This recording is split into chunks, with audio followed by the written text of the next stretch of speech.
వర్షం పడుతుందని ఆనందపడాలో, లేదు మా గుంటూరు మొత్తం మునిగిపోయిందని బాధపడాలో అయితే నాకైతే అర్థం కావట్లేదు. మా గుంటూరు అన్నానని మీకేమైనా రాసిచ్చారా అని మీరు అనుకోవచ్చు. బట్ నాకు ఇంతవరకు ఎవరు రాసివ్వలేదు. రాసిస్తే మీకే చెప్తానండి ఫస్ట్. జోక్స్ ఏ పార్ట్. వర్షానికి కూడా టైమింగ్ తెలుసనుకుంటా. మనకంటే బాగా టైమింగ్‌కి రావడం అనేది జరుగుతుంది. ఎగ్జాక్ట్‌లీ 3 డేస్ నుంచి అనుకుంటా. మార్నింగ్ ఎండొస్తుంది. ఆఫ్టర్‌నూన్ 3:00 అవ్వటం ఆలస్యం. ఎక్కడి నుంచో మబ్బులు పట్టుకొనొస్తాయి. మబ్బుల నుంచి వర్షం పడుతుంది.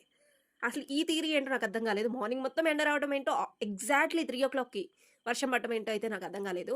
ఈవెన్ మనం కాలేజ్‌కి గూడా అంత టైంకి వెళ్ళమేమో. అంత టైంకి కరెక్ట్‌గా వర్షం అనేది రావడం అనేది జరుగుతుంది.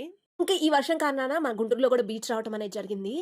దీన్ని బట్టి అర్థం చేసుకోండి ఎంత వర్షం పడింది అనేసి. బీచ్ వచ్చిందంటే మామూలు మాటలా చెప్పండి. ఇంతకి మీ సైడ్ రెయిన్ ఎఫెక్ట్ ఎలా ఉంది? ఇంక ఈ రెయిన్ పడిందంటే మనకి క్రేవింగ్స్ రాకుండా ఉంటాయా?